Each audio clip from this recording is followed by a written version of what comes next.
एक विधवा अपने दो बेटों और बहुओं के साथ रहती थी। बेटे और बहुएं उसके साथ बहुत बुरा व्यवहार करते थे, उस पर फप्तियाँ कसते थे, गालियाँ देते थे।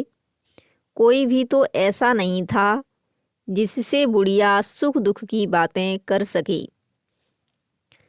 अपनी व्यथा अपने तक रखने से वह दिनों दिन मोटी होती चली गई। बेटे और बहुओं को उसे छेड़ने का एक और बहाना मिल गया। वे उसके मोटे होते जाने का मजाक उड़ाते और कहते कि इस उम्र में चटोरापन अच्छा नहीं। एक दिन बेटे और बहुएं कहीं बाहर गए हुए थे।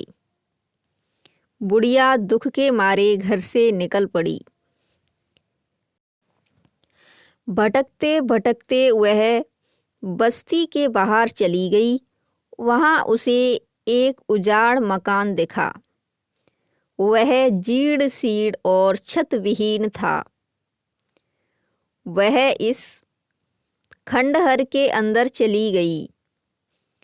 खंडहर के अंदर उसने सहसा अपने को इतना दुखी और अकेला अनुभव किया जितना पहले कभी नहीं किया था। उसे लगा कि वह अपनी व्यथा को अब और भीतर दबाए नहीं रख सकेगी। किसी न किसी से अपनी व्यथा कहनी ही होगी। सो बड़े बेटे से उसे जो शिकायतें थीं वे सब उसने सामने वाली दीवार को कह दीं। बात पूरी होते ही उसकी व्यथा के बोझ से वह दीवार भरभराकर गिर गई। दीवार की जगह अब मलबे का ढेर पड़ा था। साथ ही बुढ़िया का मोटापा भी कुछ कम हो गया। फिर वह दूसरी दीवार की तरफ मुड़ी और उसे बड़ी बहू से मिली तकलीफें सुनाने लगी। वह दीवार भी उसकी पीड़ा न सह सकी और मलबे का ढेर बन गई। बुढ़िया का मोटापा कुछ और कम हो गया।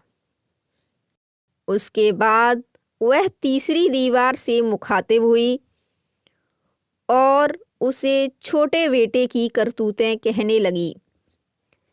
फिर उसने बची हुई चौथी दीवार को छोटी बहू के कारनामे सुनाए। चौथी दीवार का भी वही हश्र हुआ। मलबे के ढेर के बीच खड़ी बुढ़िया ने अपने को बहुत हल्का महसूस किया, तन और मन दोनों से।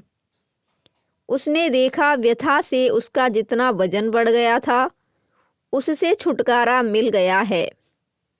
घर लौटते समय बुढ़िया बहुत खुश थी।